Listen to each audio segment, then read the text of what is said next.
Good morning. You've tuned in to the International Connection here on CKLN 88.1. We are in week number 8 of a radio series about mind control. Today we are listening to part 2 of the story of Ronald Howard Cohen, a writer and activist who was abducted by CIA and U.S. military and severely drugged as part of Project MKULTRA.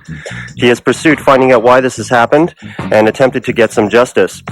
We will hear his story of writing a book about his ordeal and the government's interference in suppressing the book from being published. Now, Ronald Howard Cohen.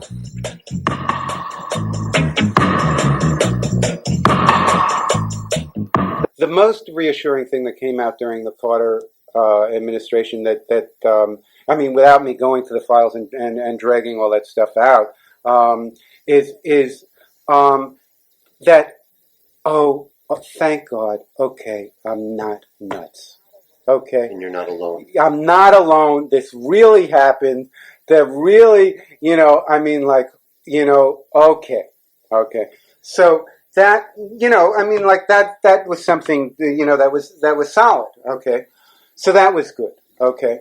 Now, the next turn of events, which was very large, was Ronald Reagan, which, please, I ask you to control me if I start getting angry and annoyed at Mr. Reagan. I would like to stay even-toned.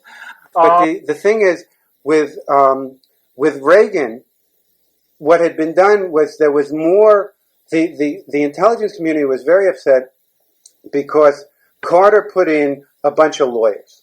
Okay, and he said, "Look, you guys got to deal with a bunch of stuff, but before you go out and do this stuff, run it through with these guys." Okay. So from what I understand, the ego of the people involved in all of that is like, we'll do whatever the hell we really want, and so the thing is, they Carter got out, right? And I'm sorry, this all makes me a bit nervous. Carter got out, and Reagan got in. Okay. Now, there was a very good article in a magazine called The Progressive, okay, which I remember the title of it was, and I was back in New York at that time, okay, was Back in the Saddle Again, okay. And what Reagan said to them was look, Carter hung you up. Hey, whatever you want, write your tickets. When you sent in requests on the Freedom of Information Act, and to understand my reason that also I try to establish a personal relationship with the librarian who's answering the ad thing, and also when I write to senators or stuff like that, or Congress people, I not only write to their Washington office, but I write to their state office. Right? I mean, you're doing your job, you got to get elected every couple of years, do your job.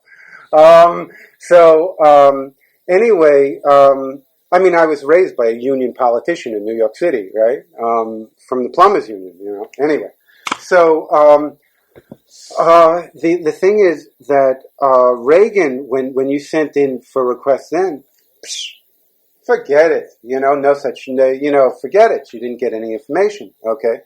Were you able to get a significant amount of information? Significant enough, and Reagan and Bush, and through it all, and also I'm a damn good researcher. Okay, and I'm also persistent as hell. Okay, and I'll go eyeball to eyeball. So the thing was, I went back to I was divorced, and I was having the book Transgression was written.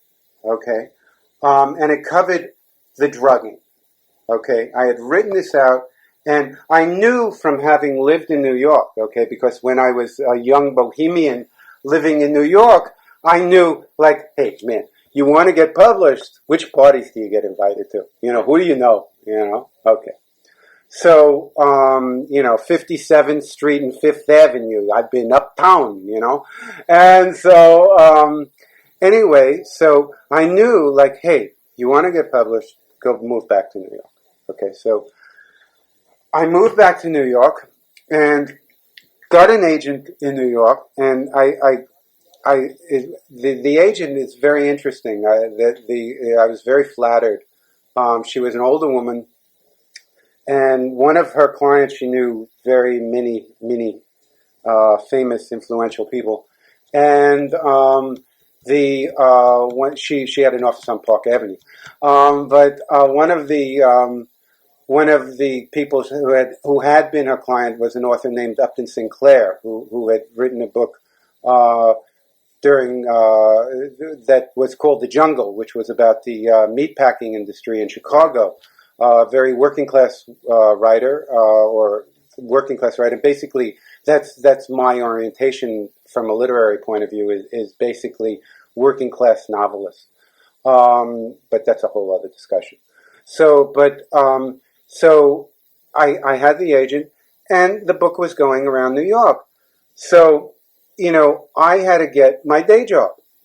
I mean, you have to, survive as an artist in this society. Okay, so what had happened? All of a sudden, this is very interesting stuff. What happens, by the way, is I start getting mail from CISPES. Okay, CISPES. Yeah, the committee.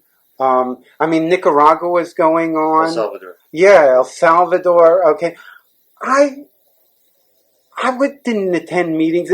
I was very functional in New York. Okay, I was like, I was just taking care of business, coming in from Canada, getting an agent, getting my book published, and I was going to get back to Canada. My stuff. I had moved out of Canada, but my stuff was in a small town in Vermont, in a storage facility in Vermont called Brattleboro, Vermont, and that was all my belongings. And I went back down to New York City and was living in Chelsea, which is around the 23rd Street West Side area, and I was very cautious. Okay. I mean, like, New York is heavy turf, okay? And you gotta know what you're doing, and you gotta just take care of business and just stay very focused and centered, okay? So I knew that, I knew what I was doing. I watched my behind. So at this point, the book had been completely written? The book was written. Right. It was at an agent. It was being shown around to publishing houses. Okay. And then, just to clarify, all of your manuscripts, all your documentation... Everything. Now we're talking 25 years worth of work is stored, along with everything else that a person, my pots and pans and et cetera, everything, my sheets and towels, and everything else is stored up in a storage facility. But all of the writing is in cardboard cartons and 2 trunks. There's quite a bit of writing. In Brattleboro, Vermont, okay? And, I was sort of tentative, I basically felt like, no, I want to be back in Canada, but, well, if really New York works out, well, maybe I'll go back there, but, no, I just keep it here, and then I'll get settled, and then I'll come back to Canada. I'd rather be there. Okay, so I have documentation from landed immigrancy and citizenship and all that from both countries, okay? So, anyway, thing is that I'm there. Now, what this leads into is I had 2 mind-blowing, for lack of better terminology, and that's very adequate terminology, set-up situations. Okay, here I am in New York, looking for the day job while my agent is trying to peddle my work about covert operations of the FBI, the CIA, and U.S. Army intelligence. On U.S. citizens. On U.S. citizens. Well, I tell you, Joe reads this, and he calls up Sam, and Sam calls up Harriet, and they say, who the hell is Ronald Howard Cohen, and what is this book all about? Okay? These are publishers you're talking about. I'm talking about from my understanding of operations of the intelligence community, okay, is that they're in all avenues of the corporate, military, industrial, corporate interlock. Okay, including media. I mean everything. Okay, including the New York Times, which we'll get to, but the thing is that like what you do is like if you want people to know what's what, you train them and you say very nice, go back to your job, or go goodbye, and then they go and they become literary agents, or they become editors at book publishers, or they become I don't know, whatever field of endeavor they are. Okay, but if there's anyone who wants to know, I mean, that's why you have to be very cautious about what you're doing, and that's really based. I mean, I've never been trained on the farm. I mean, I don't know. This is all basically like somewhat based on factual, but still conjecture in the sense that like I don't really know what goes on, but it's just that like if there's somebody who's functioning, in this profession, oh well, you got that person at that port, who you can find out whatever the hell you want. So anyway, I was working temporary agencies, okay, and temporary office work in New York to see how quickly the book would sell, okay, and then I'd beat it out of there, okay. So I was doing my day job, okay. So now the thing that's important to me from a personal point of view is here I've done all of this documentation, but up until that point I had never had any contact by any other person who had had this done to them, okay, or anything similar done to them.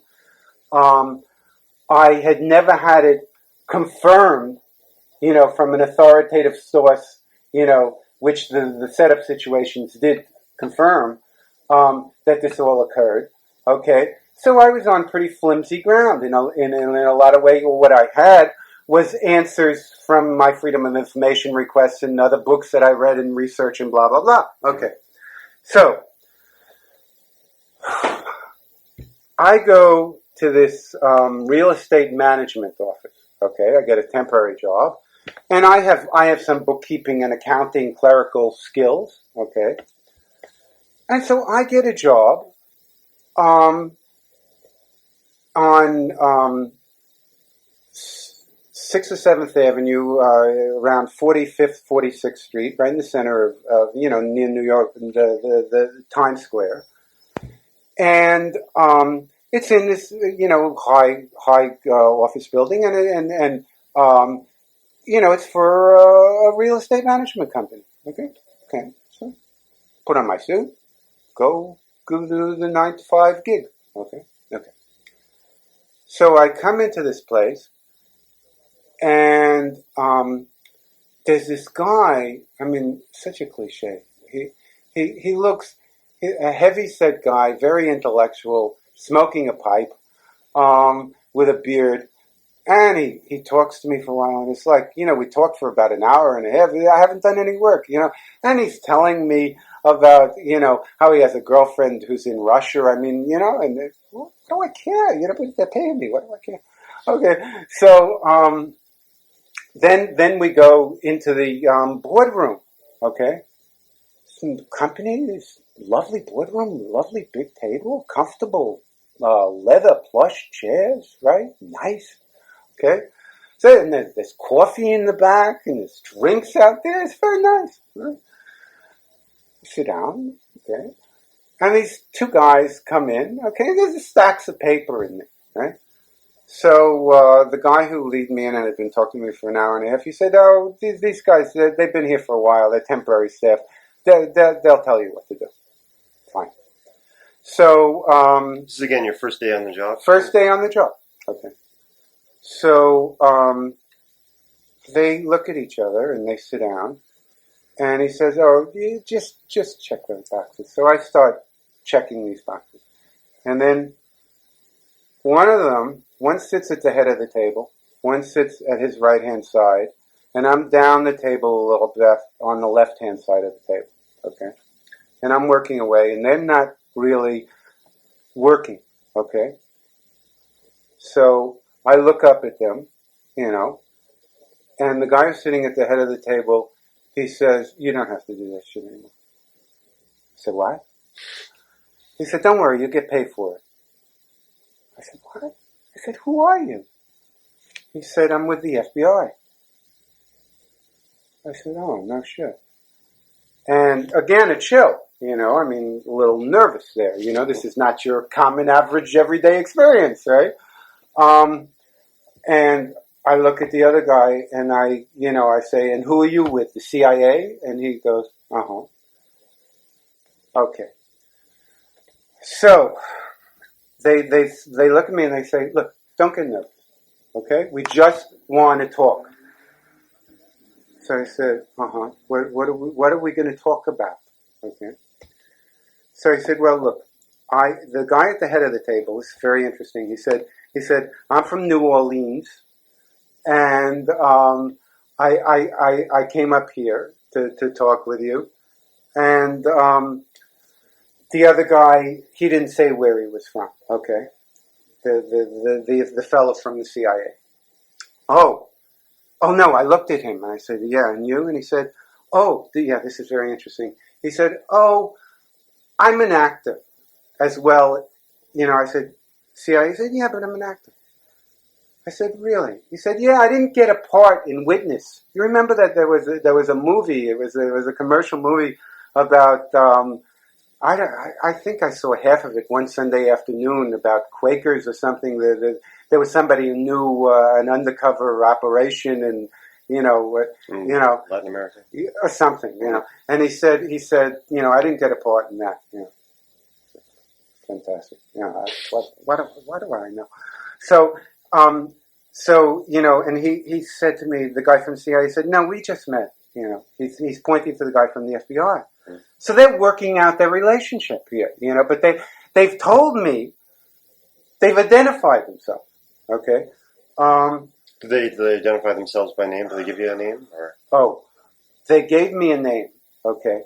And I started scribbling stuff down, okay? And then I saw them watching me, and I said, "Scribble when you get out of here," okay? So,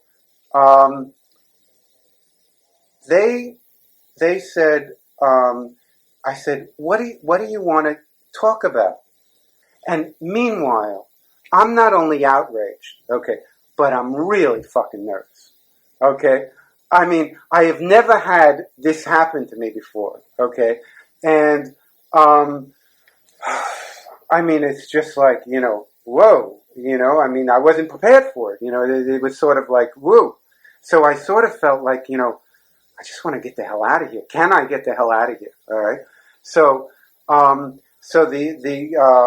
didn't know. Maybe, who the hell knows? Maybe they were going to abduct me a second time. What the hell did I know? So, the thing was, the guy said, "Well, maybe we can work something out." I said, "Maybe we can work something out?" And he said, "Yeah, well, you have a book out." I said, "How the hell do you know?" And they both looked at me and said, "Oh, come on." It's like, what? You only think your phone stops. Your phone stops. Come on.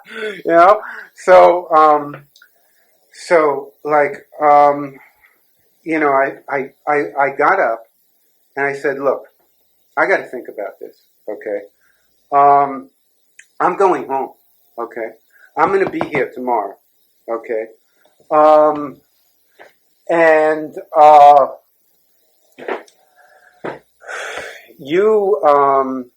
I relived the anxiety, I said, you both will be here tomorrow?" And they said, "Oh yeah, and you can go home, and you'll be paid for the full day, and you can come in tomorrow, and we'll be here." I said, "Okay, because I want to think about this." I said, "Okay." So I left there, okay, and I got home, and I had a cup of mint tea. I didn't trust myself having a scotch, but I had a cup of mint tea, which was supposed to mellow me out, and I put some calming music on, right? and it was very interesting. I called up the temporary agency that had sent me to this job, right? And I said, I just came from this job, Really strange thing happened at this job. And the woman said, what was that? I said, well, these two guys, they identified themselves as being from the U.S. government. And she said, right out of her lips, she said, they told you what we do? And, and then she was like, oh, and it was like, end the conversation, And she said, are you going back? I said, well, I'm thinking about it. And so I hung up the phone. I said, lady, welcome to Big League Baseball. So I went and I took a walk, and I came back, and I said, far out. Okay, let's do the game. Okay? So I took out my tape recorder. Okay? And didn't dress in my suit the second go around. Put on more my dungaree tough guy outfit and I was going to be paid for it anyway, and I didn't have to work. They just wanted to talk to me. The hell with that shit, And I went uptown, okay, and I came into the boardroom, and they're both sitting there, okay, in their suits, and by the way, these guys look like anybody else, okay, yeah, they just look like anybody, okay. So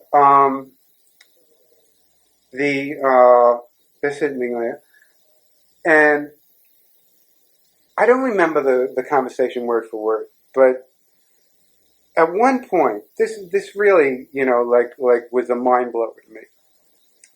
At one point, and I guess I was being glib and. Trying to find a basis of taking it seriously, right? And so this one guy, he says to me, a dialogue which I wouldn't write. I mean, but he says to me, well, what do you want?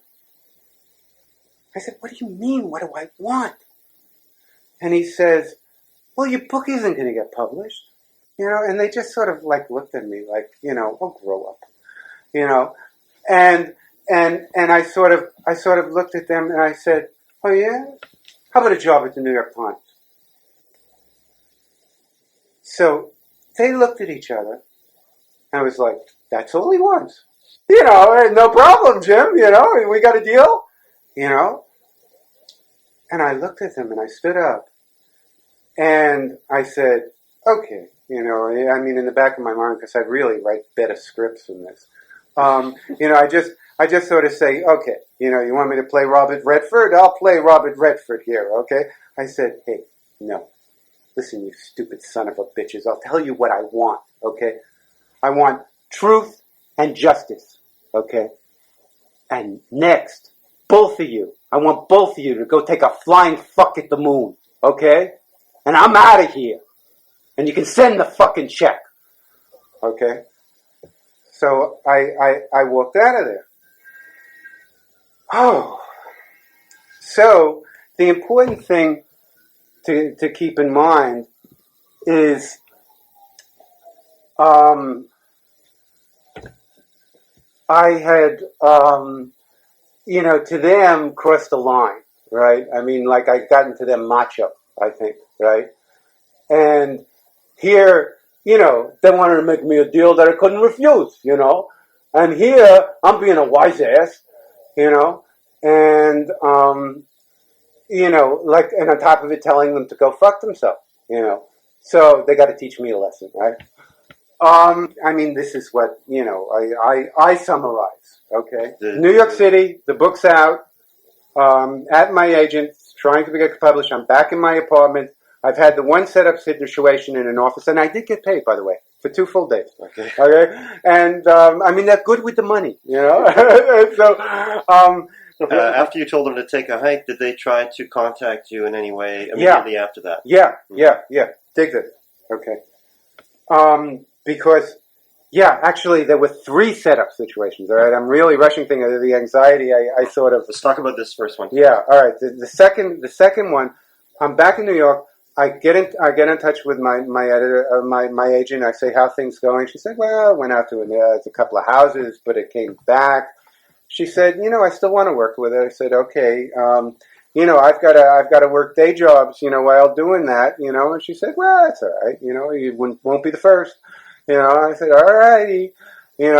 So I said, oh, I've had enough with the suit and tie routine here. Okay.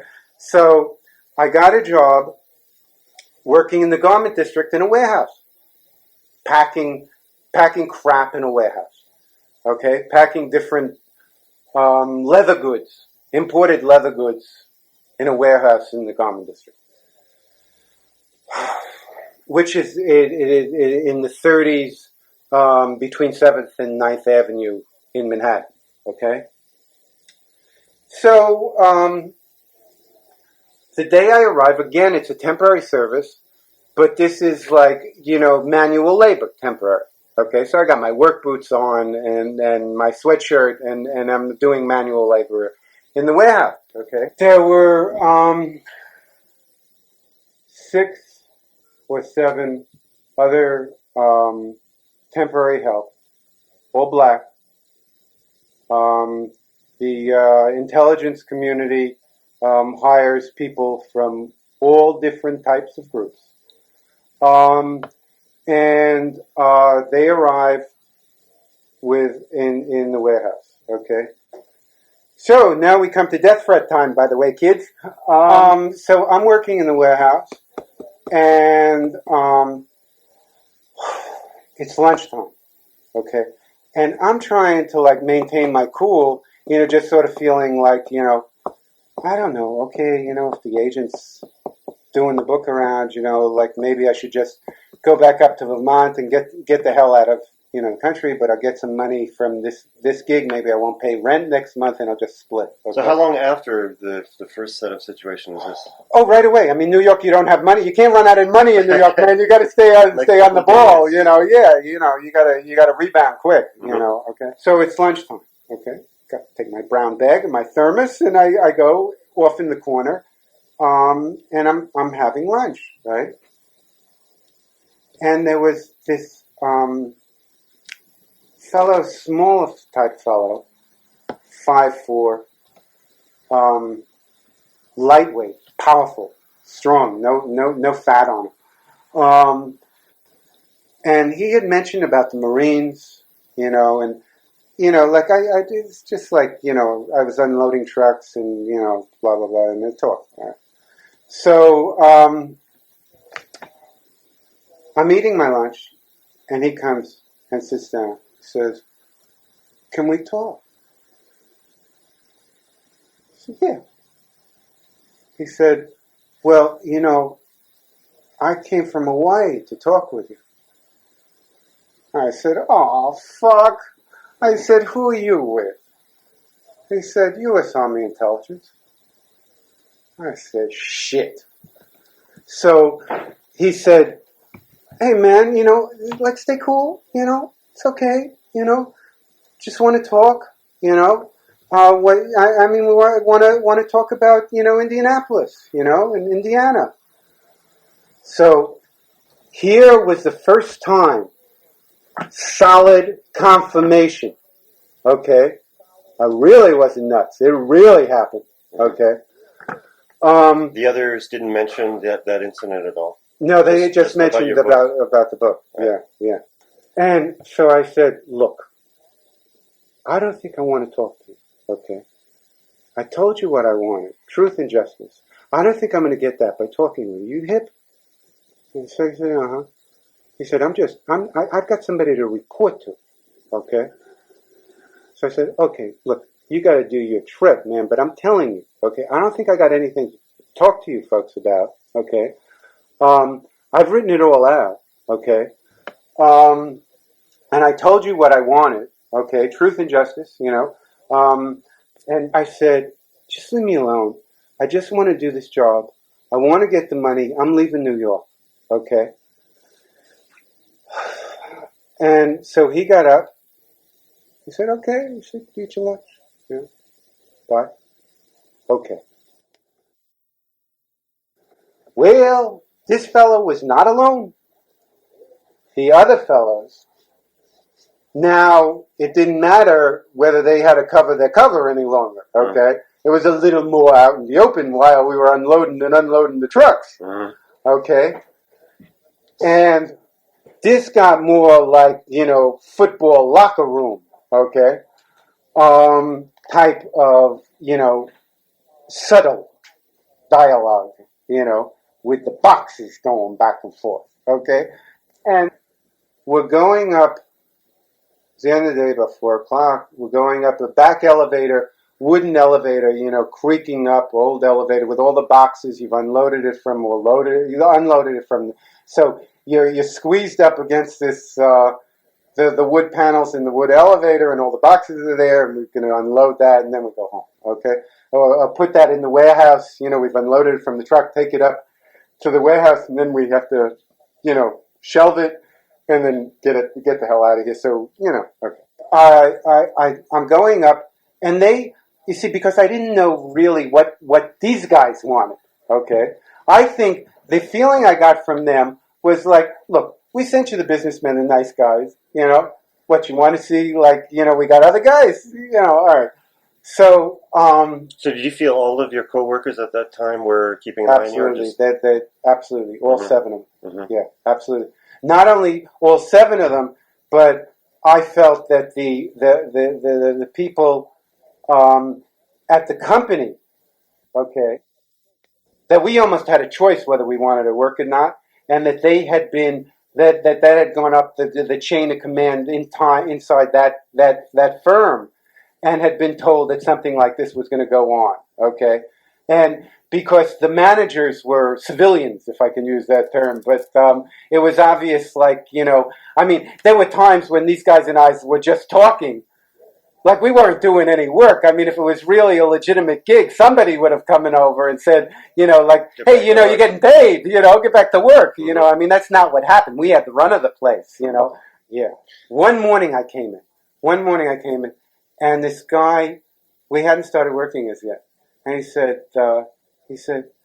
hey, Ron, you ever hear of G. Gordon Liddy? Well, I said, oh, yeah, I think I heard of that dude. That was the guy who busted Leary on acid the first time, right up in Millbrook. I knew some people who used to hang out with Leary, He said, oh, yeah, G. Gordon, man. You think it's true? Like, and he lit his lighter, right? He said, you think it's true? Like he put his hand over the flame, and then he shut it on. He was going to show me that he could do it also and burn his flesh. We're riding up in this elevator. You see, I'm avoiding saying this story. Get through this story, right? Mm-hmm. Okay. These 2 guys in the back, and I didn't know if they were putting me on and just having fun, with the jerk, But one of them says, what do you think of that license to kill shit? And the other one says, oh, I don't use that much. I just sort of went, oh, goody. Right? Yeah, play hardball, right? So, so I went, hey, are we going to unload the boxes or what? So I went, yeah, man, let's unload the fucking boxes. Anyway, I came home. I had really had enough of New York. I got my second week paycheck, a temporary job, got the money, and it was sort of like, well, goody. I think it's time to pack, because I sort of had it. Okay, now dig this, okay? Because this, again, is an absolute mind blower. Okay? But I was ready to leave, but the phone rings, okay? And I was foolish. I didn't jot down this fellow's name, which I really wasn't sharp, but I was off center. I was nervous. I really was. But he says, this is so-and-so. I'm an editor at the New York Times Sunday Magazine section. I said, oh, are you really? So he said, oh, yes. He said, now, you remember I had been, jesting or whatever the hell, foolishly, saying, get a job at New York Times. Just right? with the 2 first right, agents. Setup person, right? So this was, what, about 2 weeks after that? Yeah, yeah. I guess they had worked it out. They had cleared it, right? Okay. And had you sent your resume to the New York No, Times? no. Hold on. So I said, "Oh yeah." So I wanted to see how he was going to handle this, So he says, "Well, we at the New York Times, like we're very well connected with a lot of different people." I said, "I've heard that," so he said, and New York City, we're always looking for very talented people, and we have some people who work in employment environments and things like that, and I've seen a copy of your resume, right?" I said, "Oh, have you?" I said, "Oh, yeah." And he said, "Would you like to come in for an interview?" I said, "Hey, man, I wouldn't miss it for the world." Okay? So I want to read a segment of that that covers that, And this is from your book, Transgressions. This is from my book, Transgressions, by Ronald Howard Cohen. Okay. I didn't want to feel fear or awe, but I did. I was going to an interview with the New York Times, the paper of record. It was hard not to be impressed. I took the subway up to 42nd Street in Times Square and walked over to 43rd Street. The Times building ran the entire block from 7th to 8th Avenue.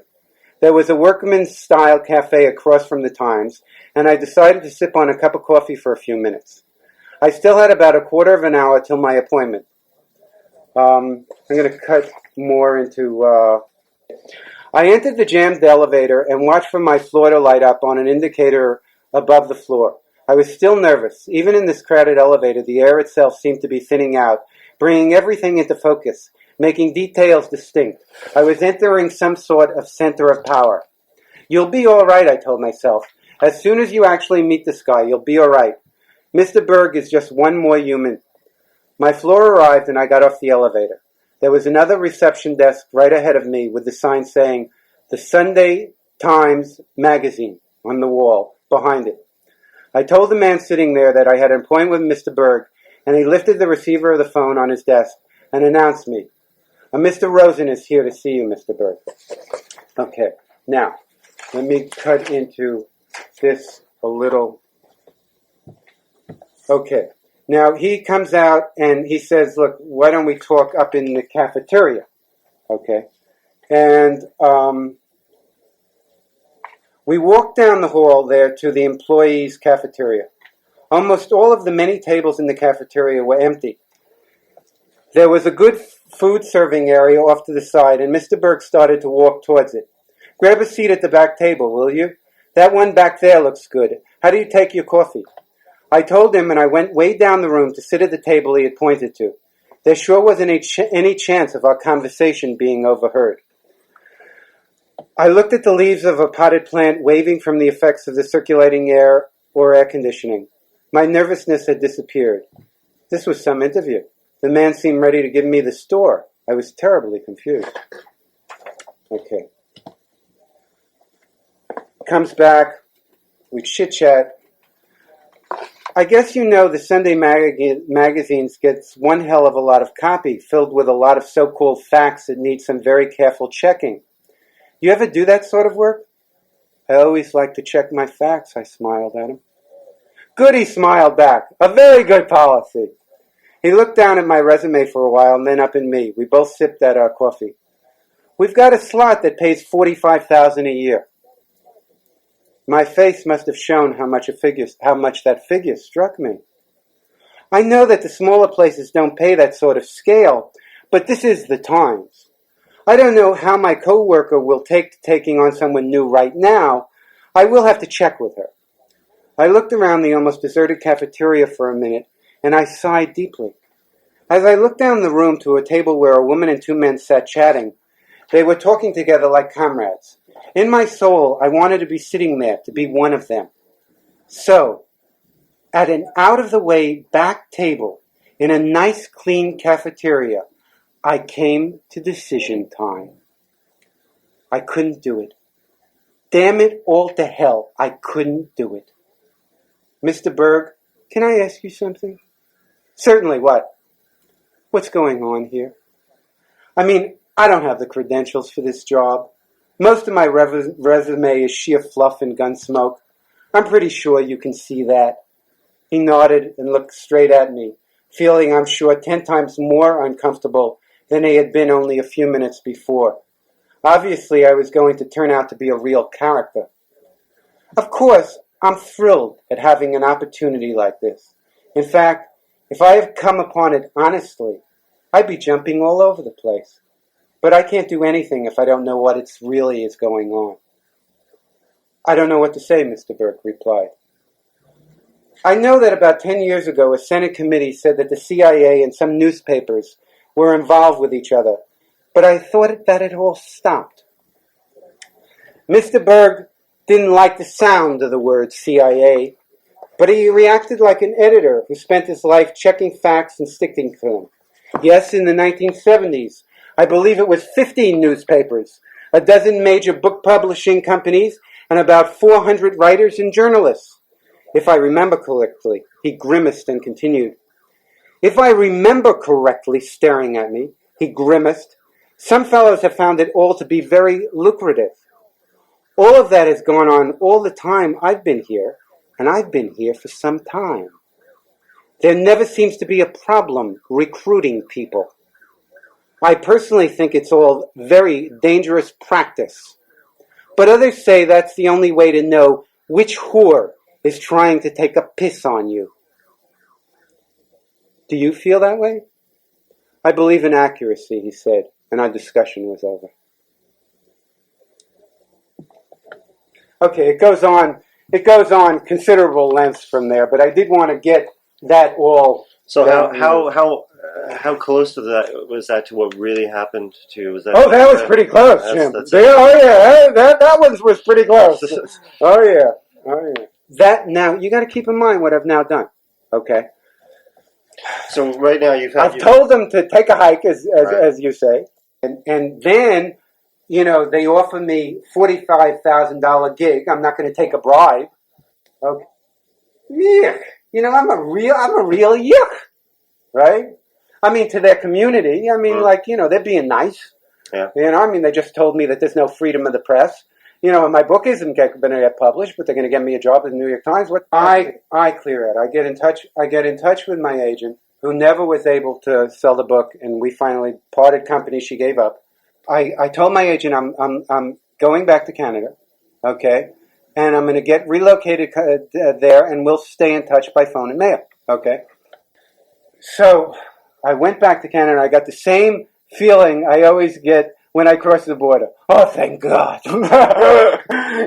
For whatever you got going here, at least, it's some degree rational. Anyway, so I came back, took a whole process, where I got an apartment, okay, got some furniture, but I still had other stuff. I had all my stuff stored. You moved to Toronto at this point? Moved back to Toronto. The thing is,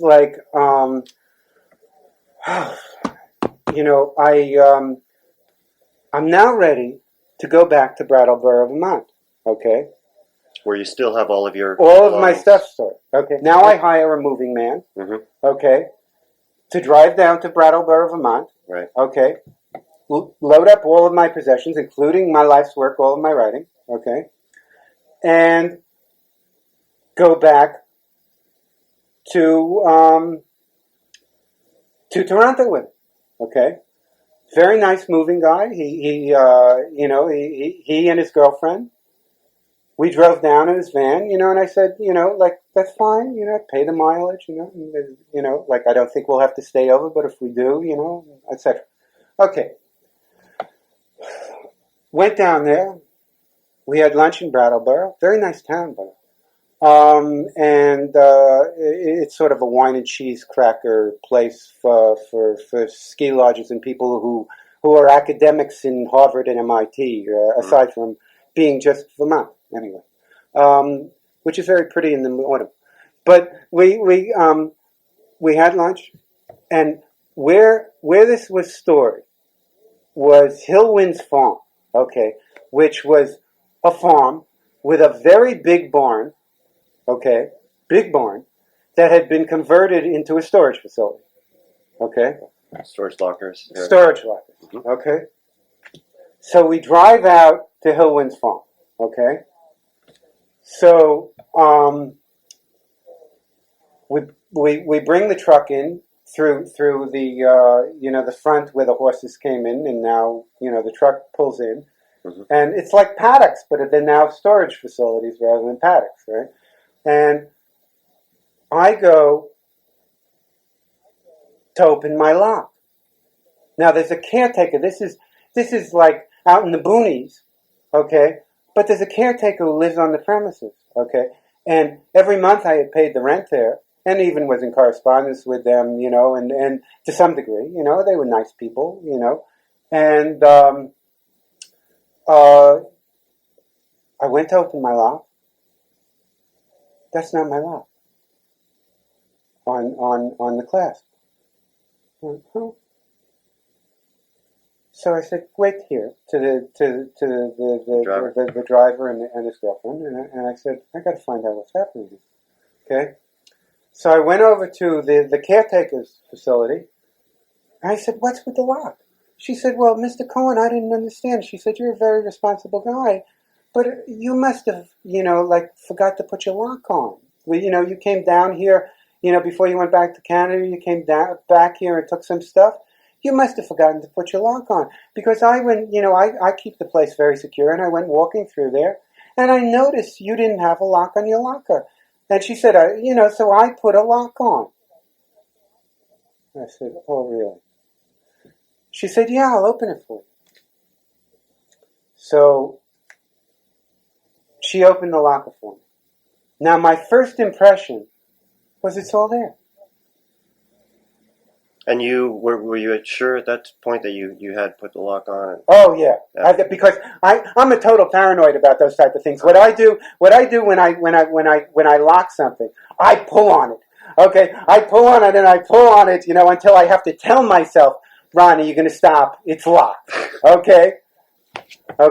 So I know, it's just anyone who knows me knows it's not the type of thing I do. I'm anally retentive or something to the degree of that type of stuff. Okay. So you opened your locker, you saw all your stuff there. So it seemed like a full, storage space filled with stuff. I don't know. Maybe it's kids. What the hell do I know?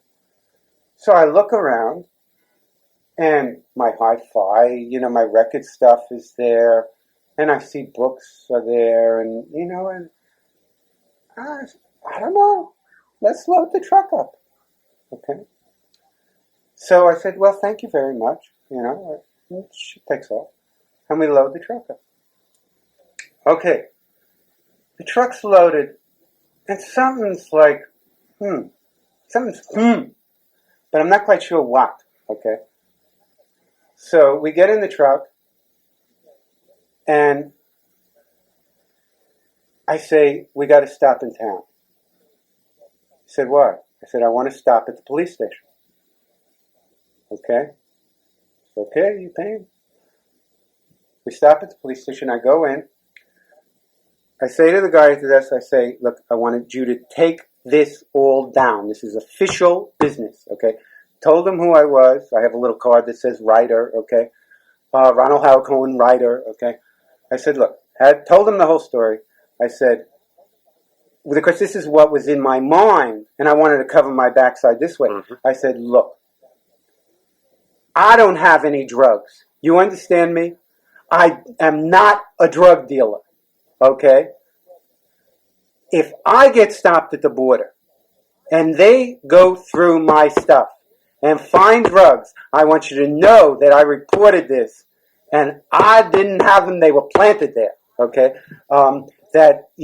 And I said, look, there's a whole long story about it. I may just be off the wall right now. It won't be necessary. I hope it's not necessary. So there's no reason for me going into the whole long story. And he's a rural cop. We get on the highway. And then shivers through me. I went, oh no. I said, stop the truck. What I had remembered, okay, we had lifted, okay, first of all, it registered just at the same minute, I had more boxes. my writing was in some boxes. Those boxes weren't there, okay? But more, what struck me was I had a lot of writing in these two trunks, okay? And, I mean, that was all of my work, from stuff that I had, my original first story that I did when I was 8 years old, okay? I mean, I had poetry readings on tapes that I had given in New York, you know? I not only that, but I had my commercial portfolio, you know, as an advertising copywriter. I had all this stuff, right?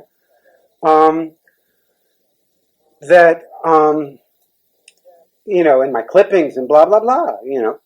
So, plus all of your manuscripts for your all of my manuscripts for my unpublished novels and short stories and poems and plays and essays and on and on.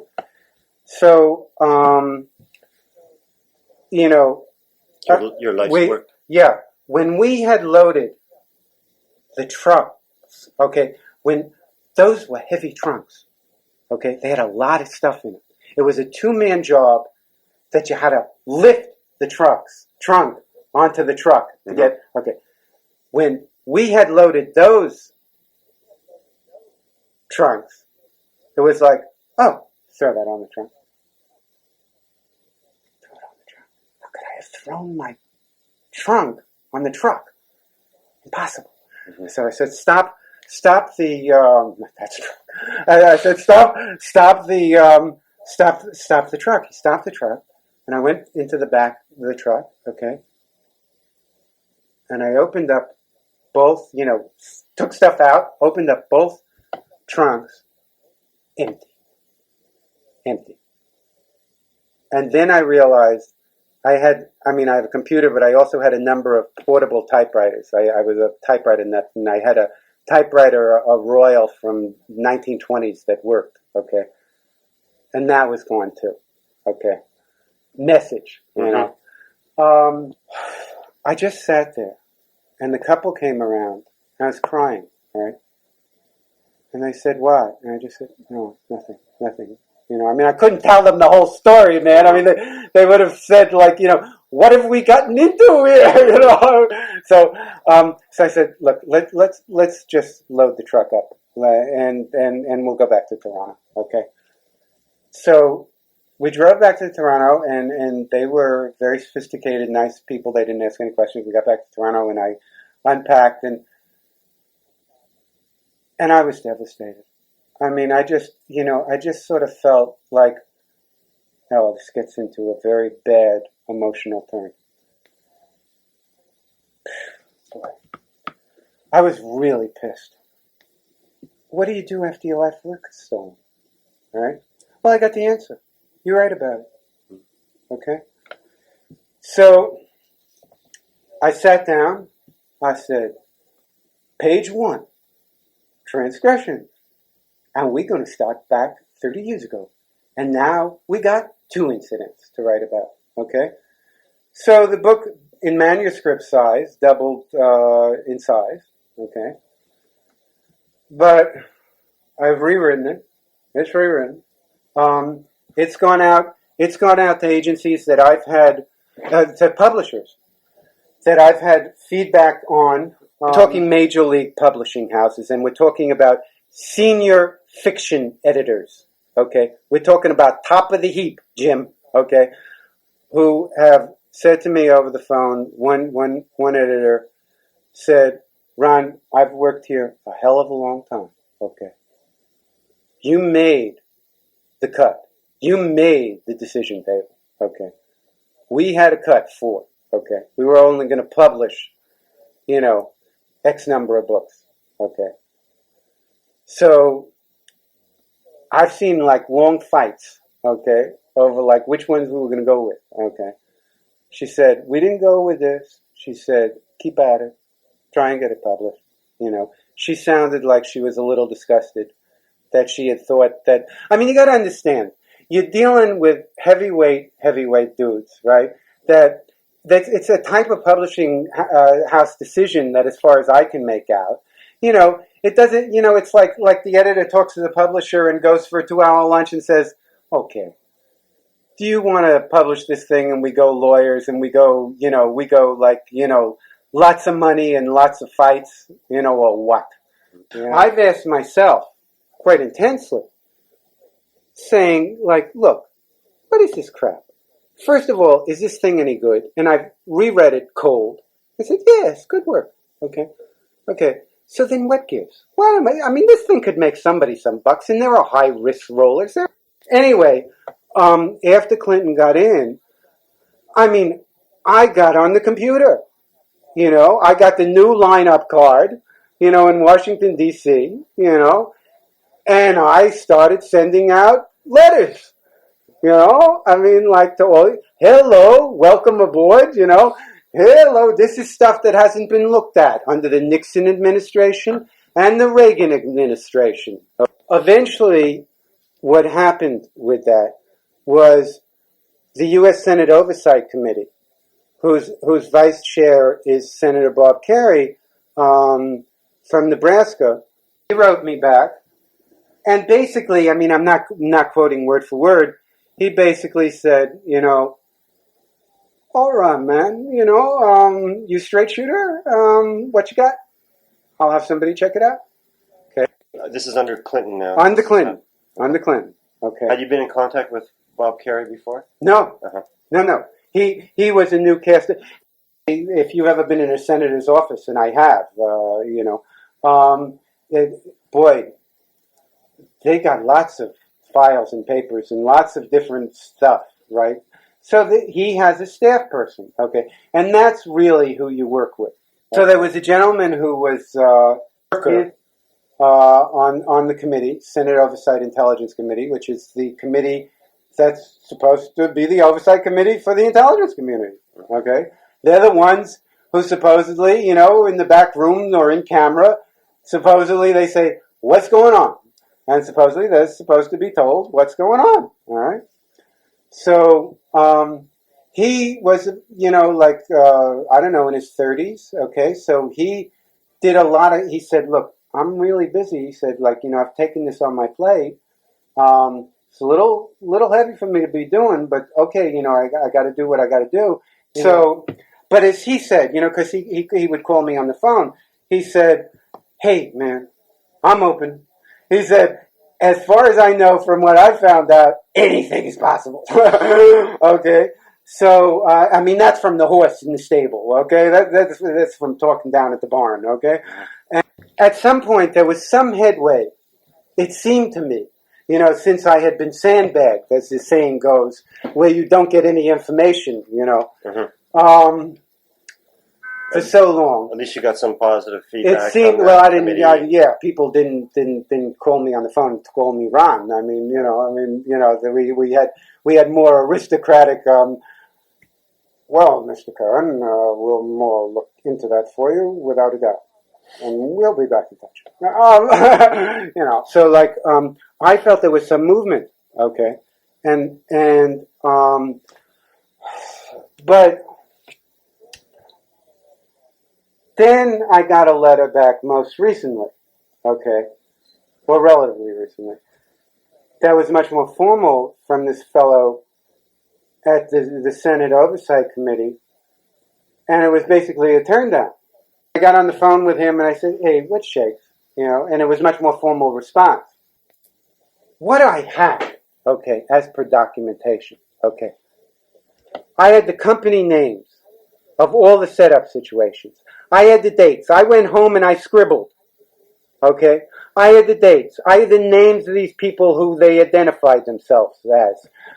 This guy said he's from the CIA. This guy said he's from the FBI. He met me on such and such a date at such and such a time, okay? Okay. I had all of that, okay, which is pretty good, something to look into about, okay? So, I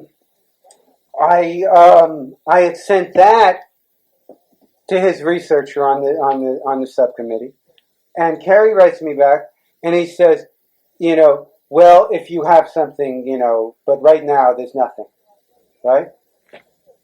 So I wrote him back a letter, and I said, dear Robert, man to man, since I'm an asshole enough, to maybe even go back to New York or Washington or whatever the hell it is, what exactly would you like me to bring you on your desk? So he hasn't written back to that. Maybe it was Dear Robert, I don't know.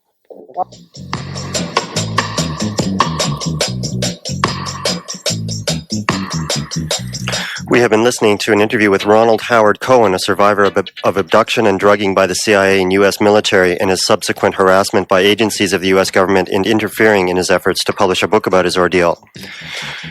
Please excuse the strong language that was used in the show, but I felt it was important to include what Ronald's account of what was actually said in his interactions with the U.S. government agents. This has been part 8 of a series about mind control on the International Connection here on CKLN. Next week, we are featuring a panel discussion entitled An Overview of Ritual Abuse, Mind Control, and Dissociation with Walter Boart, Alan Shefflin, and Randy Noblet.